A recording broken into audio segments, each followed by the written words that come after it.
Assalamualaikum warahmatullahi wabarakatuh. Perkenalkan, nama saya Khairun Sodik dari Prodi D3 Teknik Informatika semester 5, kelas 5A.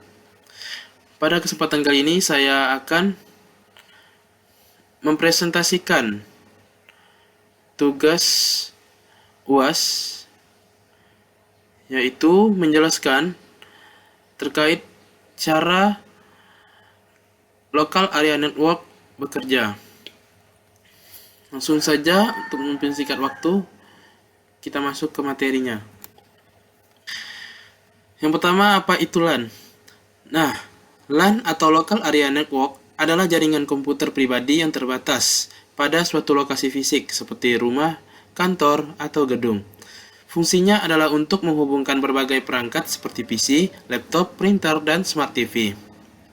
Agar bisa saling berkomunikasi dan berbagi sumber daya, perangkat-perangkat ini dapat terhubung menggunakan kabel data atau Ethernet yang dicolokkan ke alat bernama switch, atau terhubung secara nirkabel atau tanpa kabel, menggunakan sinyal Wi-Fi dari access point.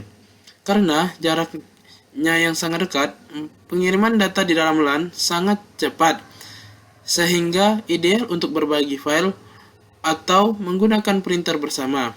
Biasanya, LAN juga terhubung ke internet melalui perangkat yang disebut router, yang bertindak sebagai jembatan antara jaringan lokal atau internal dan jaringan internet atau eksternal.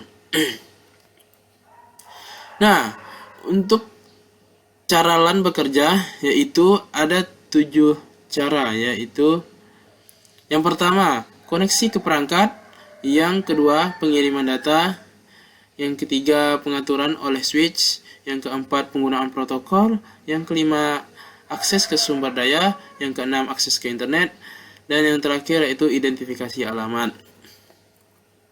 Baik, untuk kita ke koneksi perangkat, yang dimana langkah paling dasar dari LAN menghubungkan perangkat secara fisik atau nirkabel, seperti perangkat baik itu komputer, laptop, server, atau printer, harus memiliki komponen yang disebut Network Interface Card atau NIC.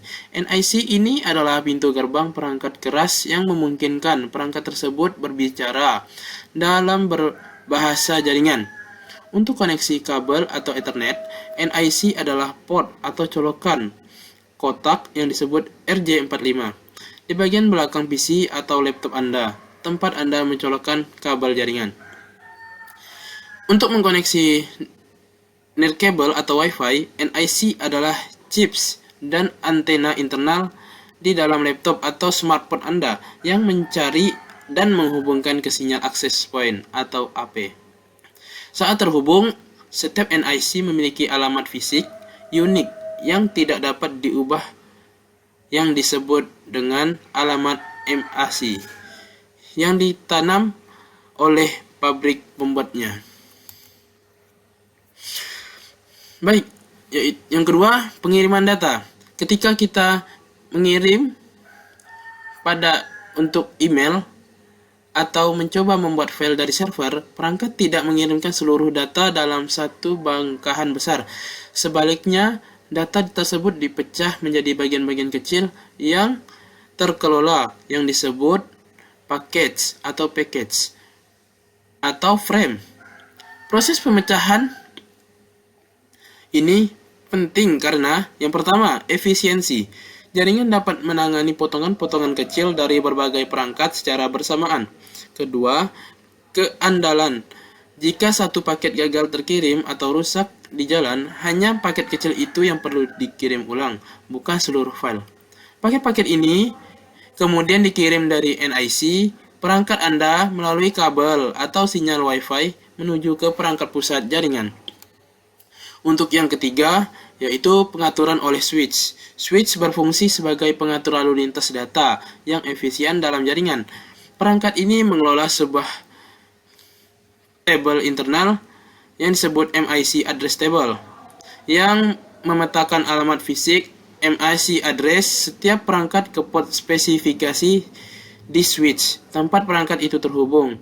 Ketika sebuah paket data masuk, switch akan memeriksa alamat MIC tujuannya pada paket tersebut. Kemudian Ia akan mencari alamat MIC itu di dalam tabel untuk mengidentifikasi port tujuan yang benar.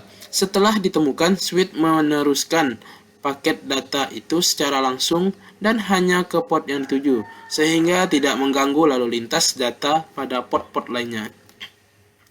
Untuk selanjutnya yaitu penggunaan protokol agar semua perangkat dari merek yang berbeda seperti Apple, Samsung, Dell, dan lain-lain bisa saling memahami. Mereka harus berbicara dalam bahasa yang sama. Bahasa universal di jaringan ini disebut protokol. Protokol paling umum adalah TCP atau IP. Untuk IP atau IP protokol ini, bagian protokol yang menangani pengalamatan.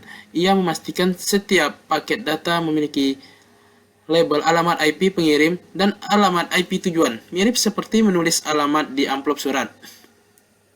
Yang kedua, TCP, yaitu Transmission Control Protocol.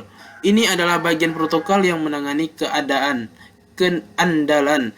TCP memastikan semua paket tiba dengan selamat, mengurutkannya kembali dalam urutan yang benar di perangkat penerima, dan meminta penerima ulang jika ada paket yang hilang atau rusak. Nah, untuk yang selanjutnya yaitu akses ke sumber daya.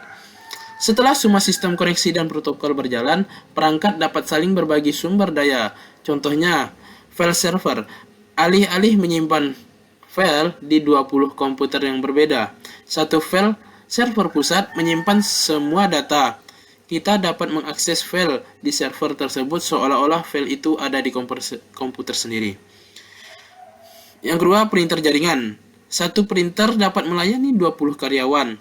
Saat mencetak, data cetak Anda dikirim atau sebagai paket ke switch yang kemudian mengarahkannya ke printer. Ini jauh lebih efisien daripada menggunakan flash disk atau membeli printer untuk setiap orang. Nah, untuk yang selanjutnya yaitu mengakses ke internet. Jika ingin mengakses internet, jaringan LAN itu bersifat lokal atau internal. Jika sebuah perangkat ingin mengakses sesuatu di luar LAN, misalnya membuka google.com, ia memerlukan pintu gerbang khusus. Perangkat ini adalah router. Ya, ketika switch menerima paket data yang ditujukan untuk alamat IP di luar jaringan lokal, ia tidak tahu harus mengirimnya ke lokal kemana. Jadi ia meneruskan paket itu ke router yang bertindak sebagai default gateway. Router kemudian mengambil paket itu, mengganti alamat internalnya dengan alamat publik, dan mengirimkannya ke internet. Proses sebaliknya terjadi ketika data balasan dari Google kembali. Untuk yang selanjutnya, identifikasi alamat. Yang dimana agar data sampai ke tujuan, setiap perangkat di jaringan membutuhkan sistem alamat ganda yang bekerja bersamaan. Yaitu pertama, alamat IP yang logis. Anggap ini sebagai alamat surat. Sementara contohnya yaitu IP 192.168.1.50 yang diberikan oleh router atau seringkali otomatis via DHCP kepada setiap perangkat saat terhubung. Fungsinya adalah untuk mengidentifikasi lokal perangkat dalam jaringan yang lebih besar dan alamat ini bisa diganti-ganti. Yang kedua, alamat MIC secara fisik. Anggap ini sebagai nomor identitas unik, yaitu contohnya 08002779B7C2B yang tertanam secara permanen di perangkat keras jaringan NIC oleh pabrik. Alamat ini tidak pernah berubah dan melekat pada perangkat keras itu sendiri. Mungkin hanya itu yang dapat saya sampaikan terkait bagaimana cara local area network itu bekerja. Sekian dari saya. Wassalamualaikum warahmatullahi wabarakatuh.